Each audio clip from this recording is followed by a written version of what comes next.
the newest and hottest showbiz personality today.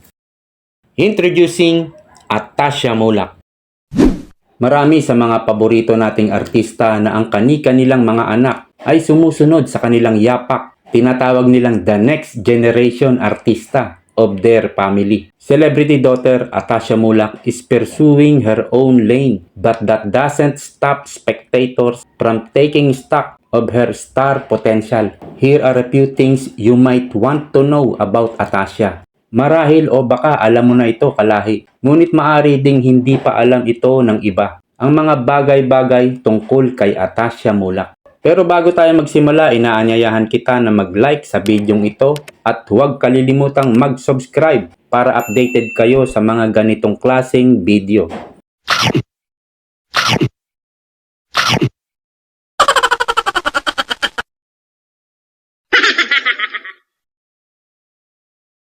In case you don't know yet, Atasha's parents are Aga Mulak and Charlene Gonzalez. Sila ay kapwa-artista with years of showbiz experience. Atasha's mom, Charlene, was also a former Miss Universe contender and was among the top 6 finalists during competition. At nakikita rin ng mga netizen ang beauty queen potential kay Atasha.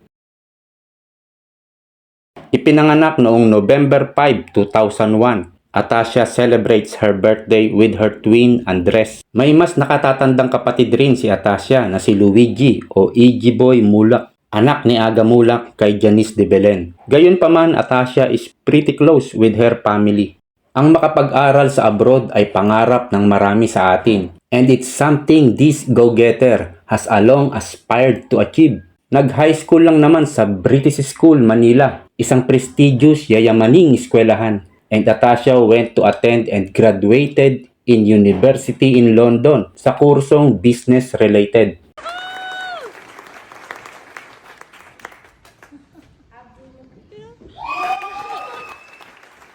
Ayon mismo kay Atasha, ever since she was 10 years old, she wanted to enter showbiz. Ngunit may kondisyon ng kanyang mga magulang na i-priority muna ang kanyang pag-aaral. At dahil nakagraduate na siya and take note with honors, she can spread her wings in showbiz industry. At dahil dyan, kamakailan lamang kinuha siya ng EAT bilang host or co-host at ipinakilala noong September 23, 2023. At napansin agad ng mga netizen at mga fans ni Atasha ang kanyang pagiging bubbly, lively, cheerful, and bright personality ni Tash. Beauty and brains ika nga ng mga humahanga sa kanya. Ayon sa interview sa kanya ni Alan Jones, she wanna try everything in terms of acting. And Atasha is currently working on her debut single. Aniya siya mismo ang nagsulat ng sarili niyang kanta, a singer and a songwriter. Meaning ang batang ito ay may sariling originality. Si Atasha ay isang talent ng Viva Artist Agency, gaya nila Sarah Geronimo at Ann Curtis. Bukas din si Atasha kung sakaling itambal siya sa isang lab team. Pero for now, gusto niya muna i-develop ang sarili niyang talent on her own. And I have to say this, that is a bright idea. When she was 9 years old, sumabak na sa acting and singing si Atasha. Kabilang siya sa stage play na Sound of Music, Pinoy version. Gumanap siya bilang isa sa 7 anak ni Von Trapp. Gary Valenciano is one of her favorite singer and performer. Pagdating naman sa acting, ang kanyang iniidolo ay si Vilma Santos. 16 years old nang una siyang nagka-cellphone dahil ang gusto ng kanyang mga magulang ay makabanding nila ang kanilang mga anak. Marami kasi ngayon ang mga bata nakatutok sa cellphone habang kumakain, naka-cellphone. Nanonood ng TV o movie, naka-cellphone. Nagkikwentuhan, naka-cellphone. Parang may sarili ng mundo ang ibang kabataan. At nawawala ang magandang bonding ng pamilya. Naitanong din ni Alan Diones kung mayroon ba siyang crush sa showbiz. Aniya, crush niya si Chris Hemsworth at Zac Efron. Pero sa local showbiz ay wala siyang nabanggit. Napaka-positive ng kanyang vibe at aura. Masaya siyang panoorin. Siguro napalaki talaga siya ng mabait at maayos nila Aga at Charlene. Newbie pa lang siya sa showbiz pero makikita mong malakas ang kanyang hatak at karisma sa mga tao. And in fairness, marunong din siyang sumayaw. na may kasamang angas. Although kapansin-pansin rin na hirap pa siya sa pagtatagalog, pero naitatawid naman niya. And I'm sure masasanay din siya. At isa pa, naging malakas ang dating niya dahil mayroon siyang confidence sa sarili. Alam niya rin ang dapat niyang gawin. In fact, parang matagal na siyang artista. Sa bagay, naging endorser na rin kasi siya ng Jollibee kahit noong bata pa siya hanggang sa nagdalaga at iba pang mga brand like Selecta. Ano yan? Nothing, Dad. Nothing, ha? And she modeled and endorsed homegrown retail giant Bench. At iba pa.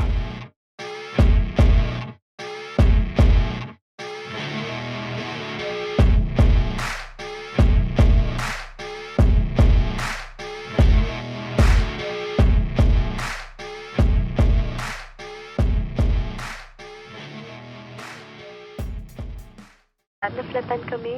Dad? Dad? You okay? Iwan mo na yan. Ako na bahala dyan.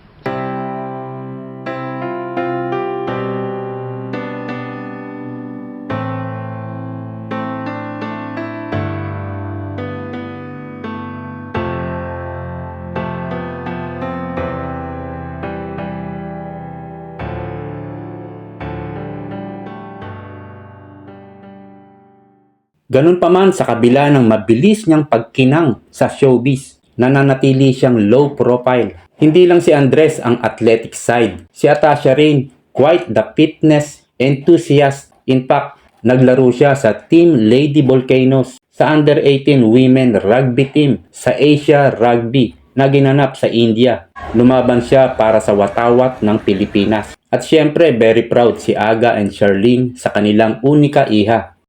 She also into basketball,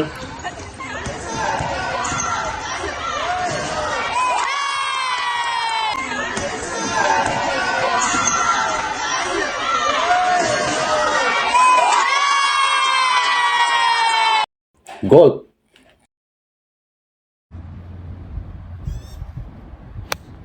Oh, nice shot. There you go. Nice shot.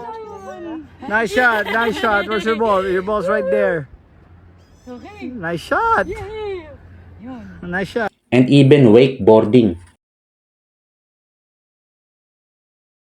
Going on my head. GoPro's recording daw.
Aside from being physical active, creative rin si Atasha. Ang 22-year-old ay mahilig din mag-drawing and painting bilang hobby.